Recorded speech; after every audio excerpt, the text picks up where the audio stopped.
Okay. So today on Behind the Art, and just to explain a little bit of what Behind the Art it is the antithesis of what everything you've seen on Instagram, all these other shows. I'm going to get behind the artist. We are going to know who this man is. We are going to understand who he is. And most importantly, we're going to understand him.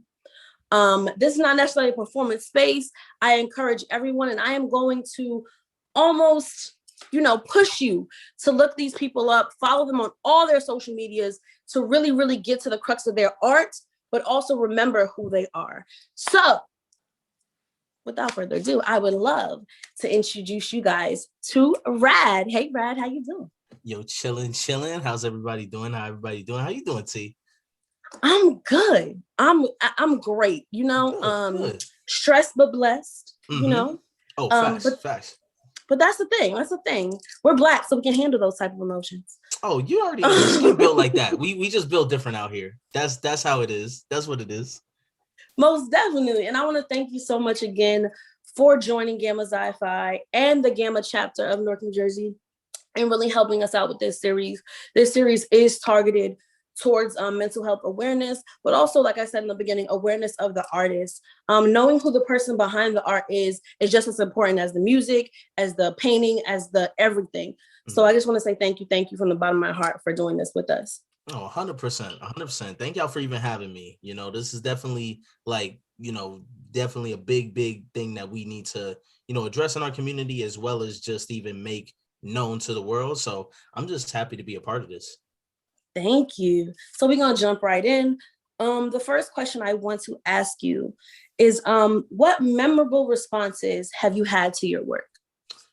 I would say the most memorable responses I've had is anybody that's just like hit me and said, either the music has done something like positive for them, or it's left them with some type of sense of nostalgia as well. There have been people that have told me like, it feels like you've gone into like my Auntie's crates and like chopped up records that she would listen to. And just even knowing like I have that connection with people where it feels almost like the music is like a part of their home and almost like their upbringing in a sense. That's been real, as well as just people that have told me like it's helped them get through like a lot of rough times and a lot of difficult times in their lives too. So I don't think you could really beat like those types of compliments as well as those types of comments that people give, because it shows you to keep going, as well as give people something to kind of live for in a sense, or soundtrack their lives in a positive way. So yeah, I say that. That's amazing. And I know you do music, but just explain a little more what you do music wise for the people. Oh, for sure. So I pretty much would describe myself as like a producer. Beat maker is like, I guess more so like a simplified kind of term in some people's households. But I mainly like make beats, a lot of like hip hop production, kind of golden era sounding stuff, stuff that really, in my opinion, I call it head massage music. That's like my tagline for everything I make. Just really stuff that you could put on. Either you could put it up as obnoxiously loud as you want to and totally like rattle your car with it, or you could just even like ride the train or like be in your own kind of headspace and just listen to it and just be, kind of like on a more chill kind of wavelength. So, I would say more, some people would probably say like also like lo-fi tinged as well, but sometimes there's a little bit of a, gentrification behind that term. So we try to steer clear of that a little bit. But I say like instrumental hip hop. That's like the broad umbrella that we put it under. Yep. I love that term that you used, head massaging music. And I'm actually going to ask you something that's not on our questions, especially as a singer myself and as a person who's dabbled in the production area. Would you say that you lead the artist, so to speak, when you send somebody a beat, when you are in a studio session producing, Do you think that you affect the mood a little bit or a lot as it pertains to your beats and your music? I think at least now with the way we've had to kind of like adapt to like collaborating and such in the era and the times that we're living in. Um, Mhm. I would say I definitely try to serve the beat almost to the person who I have in mind for it. So I try Mhm. to make sure that it's specifically only really sent to them. Mhm. And then as far as like impacting just the energy of the song or impacting just the feel of just the back and forth of like a virtual session, I suppose. I definitely try to then make sure the artist feels like they feel comfortable. You know what I mean? Mhm. Like in terms of in the way I view it in my head, like a producer can very much be like a sonic like maestro in terms of where they segment everything as well as where they place the artist on the track. So typically if I get like vocals back or anything like that, I usually will then try to go back into the original like project files, Mhm. um, and like morph the beat where they're kind of like fused with it in a Mhm. sense. It's not just like their vocals are just resting on top of it. It's more so that they've kind of been married to the beat in a sense. And that's what I feel like is like the importance at least of being a producer or beat maker of any kind. It's knowing how to make your artist comfortable as well as making them feel like something was tailor made for them as well. Because honestly, what I'm hearing is a lot of synchronicity Hmm. as far Oh, as it, facts. Yeah. word. And as like I said, as a person that's highly in love with music, Hmm. that speaks to me on so many levels, because when you cater something to someone, it shows that you care about them. And it Exactly. also shows that you care about them, not just in here, Hmm. but also Hmm. up here, because you know better than to send certain stuff to. You know what I'm Oh saying? yeah. Like, Oh because yeah. no, it's not gonna fit, their vibe or their energy or anything like that. So I think that is super dope that you said that. Oh, thank you. And again, we're segueing beautifully, by the way. The next question is: does the creative process get lonely? And if so, how do you reintegrate socially? Hmm. I'd say I'd say yes and no. So I'm a little mixed on that because it does get lonely in the sense of there sometimes you want to share what you're creating or the stages of that creation, because I look at every like either project or beat that I make, it's like a digital sonic gem or child to me. So I Mhm. always like to I would love to share it with people like soon as it's happening so that way they can kind of see the process that we went through. But at the same time, I'm very much like once I get in the creative zone, like I don't want to be bothered too much because it's like that kind of interrupts the groove and the flow. Um, but in a sense, like it does get lonely in some aspects because you do want to have someone to share that kind of journey and those ups and downs with. But as far as for my ways to just kind of like get back into like society from creating or just kind of like break out of that, it's literally just like hitting people up, like texting people, like like friends of mine that I've become friends with in the past, I want to say like 3-4 years, have Mhm. uh a very bold habit of just FaceTiming you off rip. They ain't even gonna text you and be like, yo, is this a good time to FaceTime you? Some of them just call me and I'm just like, all right, I've gotten used to it now to where it's like I'm in the middle of doing something and I'll just pick up and be like, yo, what's good? Chop it up for a minute. Mhm. But just stuff like that, just social media and stuff is cool too, but really just kind of like texting people, hitting them up directly, just like saying yo, what's good, da da da da da. And even just sending them stuff for critique, because then even through there it allows me to kind of create Mhm. a passageway to say, I do want your thoughts on this, but ultimately like how you been, how's the fan been, like all of that. So for me it's just really just kind of like easing my way back in. It's not always like jumping right back into like, different social events or whatever. But Mhm. sometimes it could just be like just giving someone a call, you know what I'm saying? Like, or even just talking to like my family, and then they'll be kind of like my bridge back to, regular society in a sense. Mhm. And I love that too, because it shows that sometimes we all need a little push. Sometimes we all need a little kind of snap out moment. So I love that you spoke about your friends just randomly FaceTime you, because I'm that friend. I'm that friend. Oh, you one of those? Okay. I even take it a step further. If I know where you live, I'm pulling up to your house. Oh wow. I've had that happen to me too. And it is the wildest thing. I'm just like, damn, y'all really do know where I live at. Okay.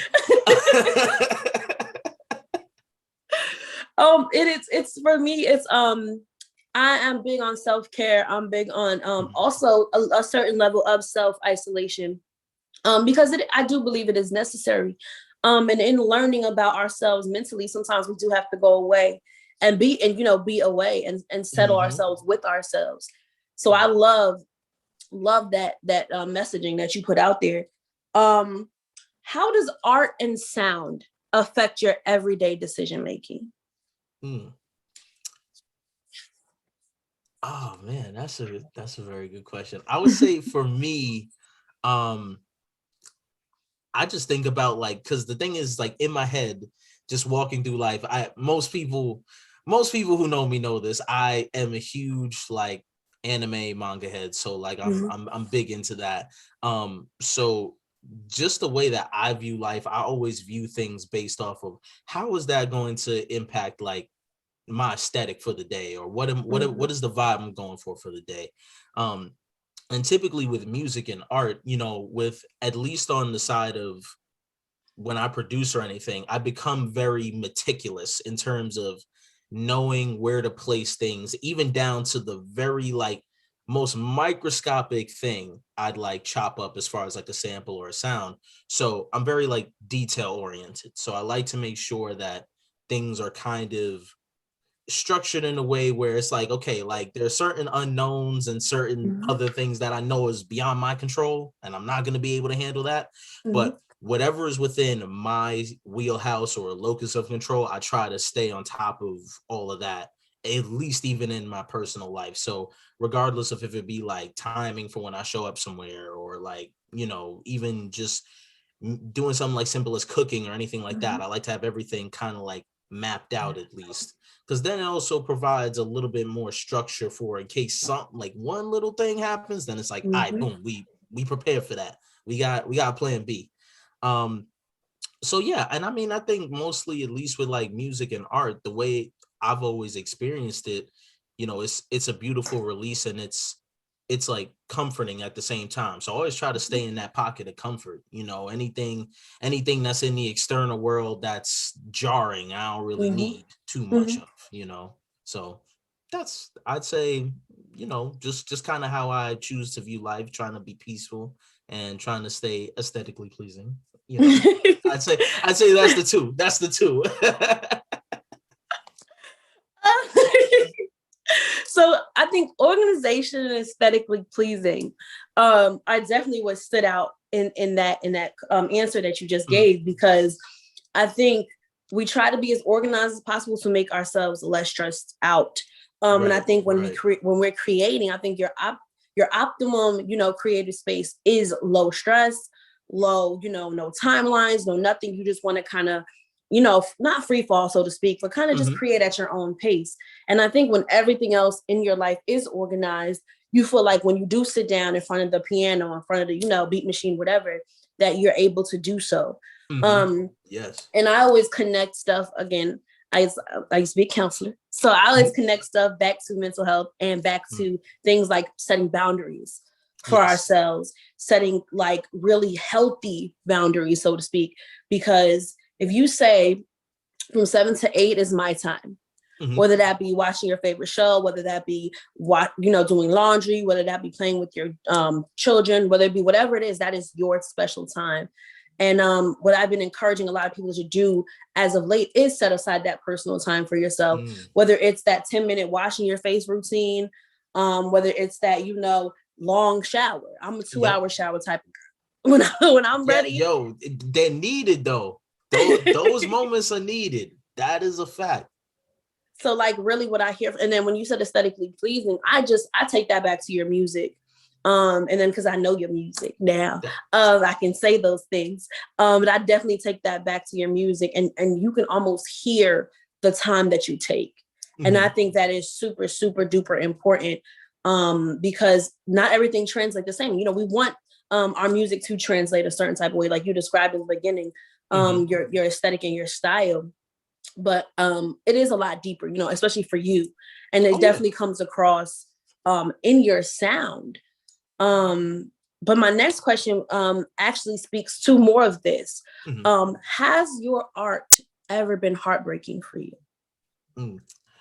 I would say yes. So I would say in two parts it's been. So one is, and I feel like this is with like most creatives, especially when you go back and you listen to, you know, maybe projects that were like an older incarnation of yourself. And you're just like, oh man, I could have mixed this better. I could have like done this with it, or I could have really freaked the sample this way. That's happened to me multiple times. So heartbreaking in the sense of just like, I could have given more, but I didn't. And that's where you kind of feel that kind of, you know, sense of, I'm never going to let that happen again. And I've also had music be heartbreaking in the sense of when you make something or you have a project that you make that someone it's specifically for someone or someone that you may like love or have a sincere like appreciation for. And then you just kind of like, you realize later down the line and years from when that project or work was released, y'all are no longer either on speaking terms, or it's just not the same dynamic as it once was. And it's not like you were in that same space of love and putting your all into that anymore. So I've had both of those happen, and the latter more so recently. But it's something that, you know, it's a part of life, and you realize, you know, it's not gonna kill you. It's gonna make you stronger. But we all have those moments where I think, like, you know, we may attribute a piece of art to someone specifically that we feel is like, you know, truly embedded in our hearts, and then it just doesn't shake out that way in the future. So, you know, so ultimately the answer is yes. I feel like I'm giving very long-winded answers, but yes. No, but listen, the one thing I like, and I'm really excited about this is because not everything is not so cut and dry. Everything is not so black and white. I know there's poems I can never do again, that I kind of refuse to do again because of that. There's music I know that triggers me, and it's not even my own music. So I know and this is again why we're doing Behind the Art, because I wouldn't know that unless I spoke to you. I wish I could talk to Lauryn Hill and ask her why she wrote I Get Out. You know what I'm saying? Like, I wish I can talk to some of my favorite artists and ask them, like, what was the inspiration? And not a cookie cutter answer. I don't want that.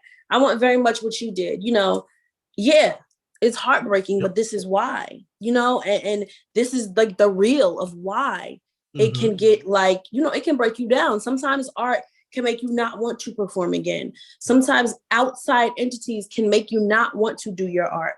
So this is why it's so important.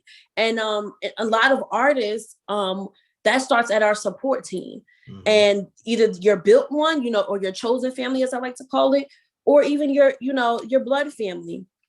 So it comes from so many different, you know, things and sides, and it's not black and white. So I really do appreciate your answer, and it was not around the world. Listen, I had to just give that disclaimer. You know what I'm saying? We just need a little disclaimer in there. So before we finish up, because these are not meant to be long, everybody. These are just to give you a taste of who these artists are. And I don't want to interview them for too long. You know why? Because I still want to give you time to go look them up and find them and explore them and get to know their art. Like, I'm pushing y'all, I'm telling you. So our last question is, if you did not do this medium, and just a quick disclaimer for our audience, Rad is going to be modest. You're going to think that he only does the music thing, and he's a bomb producer, and he got a voice on him, y'all. But you know, I didn't tell you that. But this man right here is a beautiful artist, graphic design, just an amazing all around human being. But his art is vast. He has his hands in just about everything. So when I ask this question, I'm very interested in his answer. So it goes as follows. If you did not do this medium, and let's for your way, let's talk music. If you did not do music, music was not an option, what medium would you have followed? Ooh.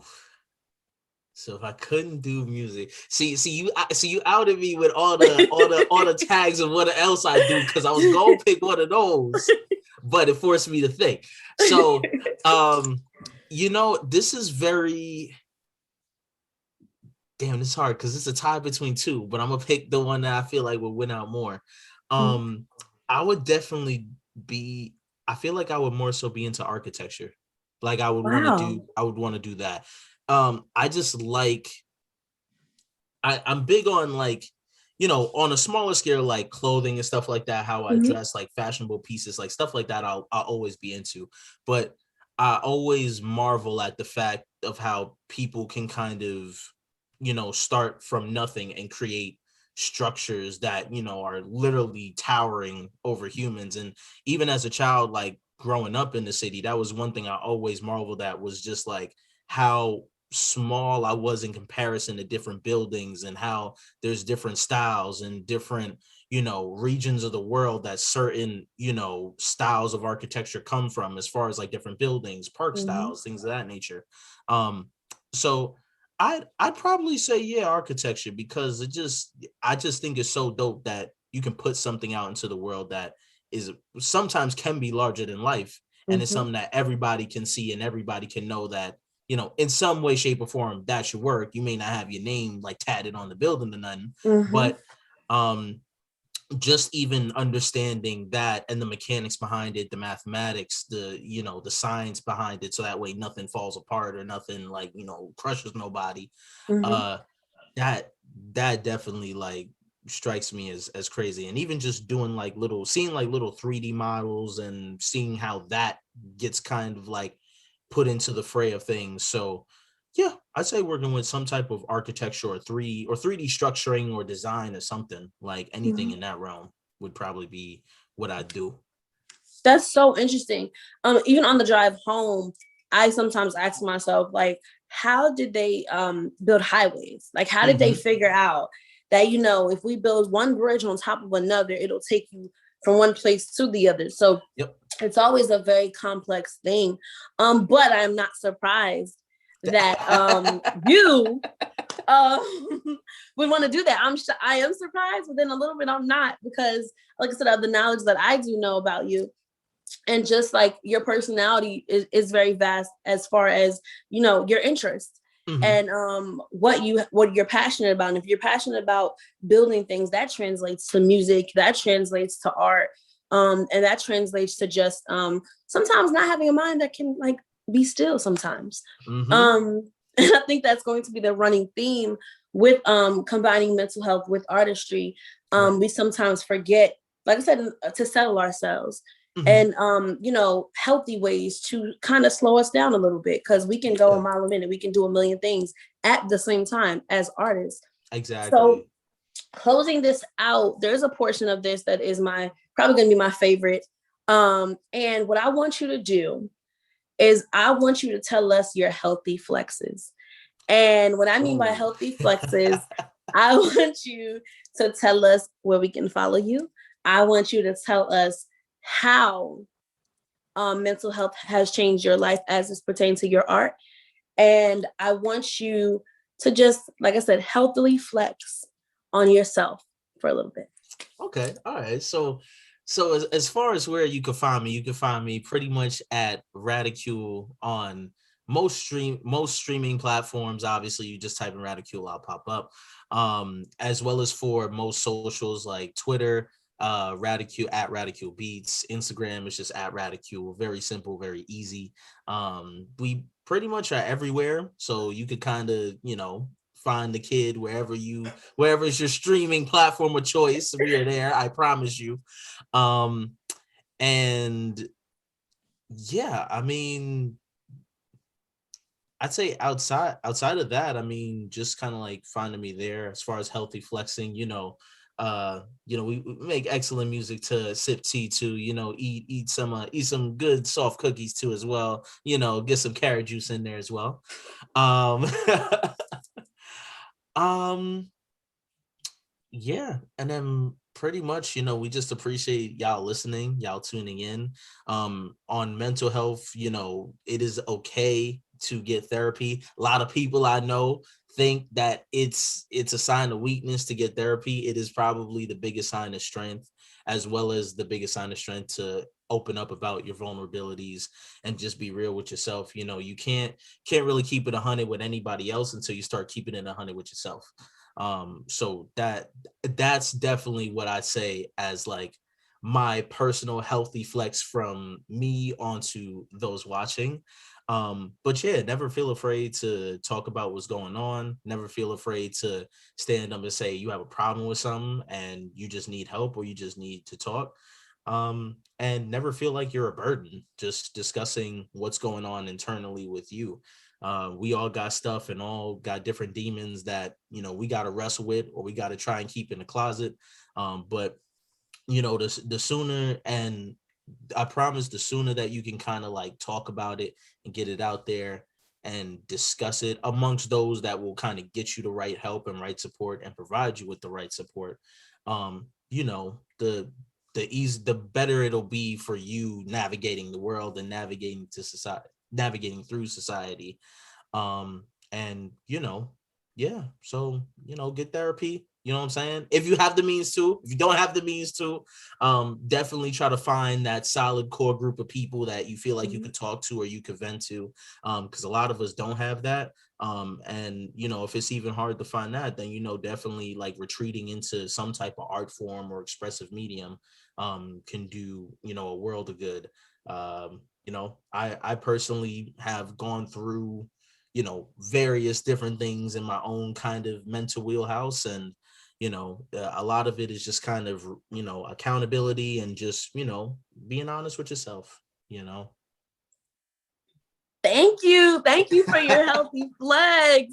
And the reason for the healthy flex portion, just for everybody to understand, it gets hard to talk about yourself. As an artist, the last step before approving your work is the meticulous listening to it over and over, going through it over and over. So frankly, from experience, I understand it. By the time it's done, you don't want to hear that song for a while. You don't even want to hear, if the artist, they could have made it pop and you're like, that's great, bro, send it to me tomorrow. So I want to seriously encourage you guys to look in the mirror, to flex on yourself a little bit, but in a healthy way. That's why it's called the healthy flex. It's not a weird flex. It's not a low flex. I hate that word. Oh, the yellow music. No, it is a healthy flex. It is okay to, tap yourself on the back a little bit, to acknowledge yourself a little bit. So in closing, again, Gamma Zi-Fi, Gamma Chapter would love to thank Rad for showing up and showing out for us all. And I'm going to leave you with this: be grace, have grace, so you can accept grace. Thank you so much. See you guys with the next interview.